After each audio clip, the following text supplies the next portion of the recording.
Bonjour, mon nom est Dave Casey de la firme Zins, Beauchesne et Associés. Et aujourd'hui, la vidéo, fait une suite d'un premier vidéo sur la gestion portefeuille d'innovation, sur lequel j'avais élaboré sur les concepts de base qu'on trouve au niveau de la gestion portefeuille.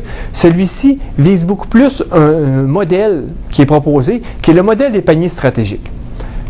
En fait, juste avant de pouvoir aller un petit peu plus loin au niveau de la vidéo, je vais faire un petit peu un rappel sur la vidéo précédente. En fait, je vous suggère de l'écouter, mais pour ceux qui finalement seraient déjà lancés dans cette écoute, tout d'abord, quand on parle de gestion portefeuille, il y a 3 processus essentiels qu'on trouve au niveau de l'innovation et c'est intéressant de situer la gestion portefeuille à l'intérieur de ceci.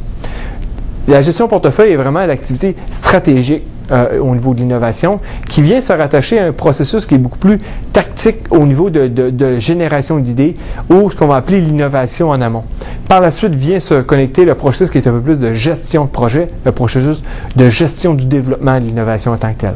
Fait qu'on a le processus stratégique qui est au niveau de l'innovation ou au niveau de la gestion d'innovation qui est le portefeuille, l'innovation en amont et avec son processus de gestion de projet. Également, à titre de rappel, quand on parle de gestion de portefeuille, on va parler de processus décisionnel stratégique qui vise en fait à prioriser, qui vise à sélectionner et par la suite qui vise à balancer des opportunités d'innovation. Par la suite, où se trouve la gestion portefeuille? La gestion portefeuille est vraiment un processus qu'on utilise assez tôt dans le développement et surtout dans une perspective de vouloir filtrer des opportunités pour finalement en retenir que les meilleures. On veut chercher, comme on mentionnait, à prioriser, mais également on veut s'assurer d'investir et de sélectionner les meilleures opportunités parce que plus que le développement avance, plus que ça coûte cher. Les différents paniers stratégiques, en fait, qui est vraiment le secret, en fait, de ce modèle, est vraiment d'établir des regroupements de projets qui sont comparables entre eux.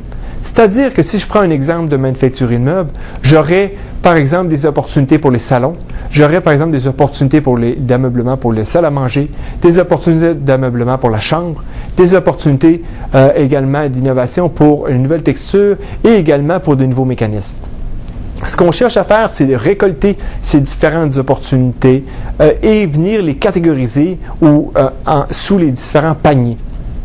Et ce que ça nous permet de faire, c'est que ça nous permet de prioriser ces opportunités-là et de prioriser en comparant des pommes et des pommes et des bananes et des bananes. La priorisation, quand on vient comparer des pommes et des bananes, ça cause certains troubles. Il y a une vidéo qui va suivre un peu plus tard qui va vous parler en fait de l'aspect de priorisation au niveau de la gestion portefeuille. Et ce qu'on veut avoir, c'est avoir cette priorisation-là. Idéalement, on va avoir un projet, l'ordre de priorité 1, 2, 3, 4, 5, et ainsi de suite, en fonction du nombre d'opportunités que j'ai. Et je vais avoir les différentes ressources ou le nombre d'heures, par exemple, dans ce cas-ci, associées pour réaliser le projet et qui est associé à l'opportunité. Également, à l'extrême droite, on retrouve le temps cumulatif qui nous permet de voir si, par exemple, je fais les 10 premières opportunités, ça va me prendre au total combien d'heures.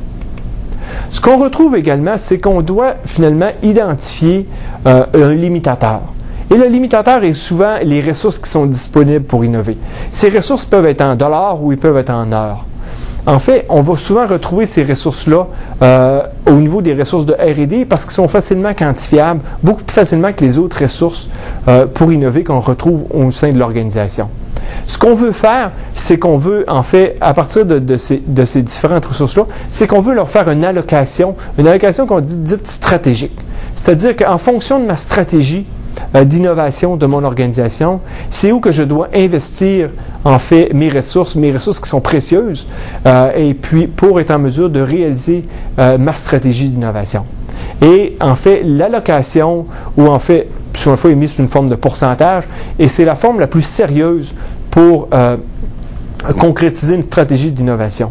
Par exemple, si j'ai une stratégie au niveau de l'innovation que je cherche à vouloir réduire des coûts, qui n'est pas une forme d'innovation extrêmement élevée, mais qui est quand même une innovation. Si par exemple j'ai un panier stratégique qui est un panier sur la réduction de coûts, et je regroupe un ensemble d'opportunités de réduction de coûts, et je mets par exemple 50% de mes ressources sur ce panier, c'est une façon forte de venir envoyer un message à l'organisation que je veux réduire mes coûts de façon significative. Également, c'est qu'on peut s'assurer qu'à la fin de l'année, on risque d'avoir plusieurs opportunités de réduction de coûts qui vont être concrétisées. À l'opposé, par exemple, d'un panier qui se rappellerait une nouvelle plateforme à laquelle j'ai mis seulement 5% de mes ressources. Par exemple, si je reviens à mon exemple de manufacturier de meubles avec salon, salle à manger, chambre, nouvelle texture, nouveau mécanisme, dans ce cas-ci, je vais utiliser les heures. Comme je vous ai mentionné, les heures, c'est plus facile, et les heures d'R&D, c'est plus facile à capturer et à suivre dans le temps. On peut utiliser aussi les dollars, mais ça devient encore beaucoup plus difficile parce que combien vaut une heure? Et puis, fait qu'il y a souvent un débat à l'interne qui s'engage là-dessus. Mais prenons par exemple que j'ai utilisé les heures et que pour cette année, pour l'ensemble de mes ressources au niveau d'innovation, c'est-à-dire mes ressources R&D, j'ai l'équivalent de 10 000 heures. Et ce que je fais, c'est que je fais mon allocation stratégique, c'est que avec les gens de direction qui sont partie prenante au niveau de la gestion portefeuille, c'est que je vais associer un pourcentage en fonction de ma stratégie. C'est-à-dire, si pour moi, les nouvelles textures et les nouveaux mécanismes sont particulièrement importants, c'est-à-dire que c'est des nouveautés que je vais pouvoir mettre sur mes produits, mais en soi ne dégageront pas de produits cette année, mais vont me donner une capacité de pouvoir innover davantage sur des nouveaux produits l'année prochaine, par exemple. On a dans cet exemple ici qu'on a mis 20% au niveau des nouvelles textures et 25% au niveau des nouveaux mécanismes. Ça veut dire que j'envoie un message très clair que je mets 45% de mes ressources pour innover sur des nouveautés qui ne sont pas nécessairement associées directement aux nouveaux produits, mais beaucoup plus à des technologies en tant que telles. Et découlant de ce pourcentage-là, par exemple, si je mets 20% au niveau des nouvelles textures, mais 20% de 10 000 heures, on parle de 2 000 heures. Par la suite, je vais regarder, en fait, on doit arriver à un accord avec les gens de direction. Et par expérience, les entreprises avec lesquelles leur stratégie d'innovation n'est pas claire et les gens ne s'entendent pas nécessairement où ils doivent innover, cette étape-là est un peu plus difficile. Lorsque la stratégie est claire et partagée et bien comprise, cette étape-là se fait assez rapidement. Par la suite, on va avec une approche qui est un peu plus opportuniste. C'est-à-dire qu'on va regarder l'ensemble des opportunités que j'ai pour chacun de mes paniers stratégiques. Par exemple, au niveau de ces manufacturiers de meubles-ci, au niveau des opportunités de salon, je pourrais avoir un total de 4 000 heures d'opportunités. C'est-à-dire que si je fais toutes les opportunités d'innovation que j'ai pour l'ameublement de salon, j'aurai besoin de 4 000 heures pour les accomplir. Et c'est ce qu'on va appeler le total des opportunités. Ce qui est intéressant, c'est que je prends ce total d'opportunités-là, qui est vraiment une approche opportunistique, et je vais le comparer avec mon approche, mon allocation stratégique que j'ai faite un peu plus tôt, qui est vraiment une approche qui est plus stratégique. Fait que je prends par exemple mon 4 000 heures que j'ai ici au niveau de mon total des opportunités et je viens finalement le comparer avec qu'est-ce que j'ai au niveau de mes allocations stratégiques. Et par exemple, au niveau de l'ameublement de salon, je pourrais avoir, si j'ai mis 15%, une volonté de mettre 15% de mes ressources au niveau de l'ameublement de salon, ça veut dire que 15% de 10 000 heures, on va se retrouver à 1500 heures, que je viens finalement comparer avec mes opportunités totales qui sont de l'ordre de 4 000 heures. Ce qui est intéressant ici, c'est qu'on voit rapidement qu'il y a à peu près un peu plus que la moitié des opportunités lesquelles je ne pourrais pas faire.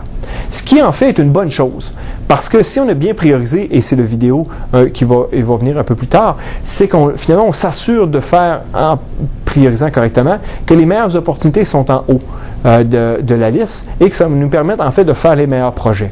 Et les moins bonnes opportunités sont en bas de la liste, qui fait que finalement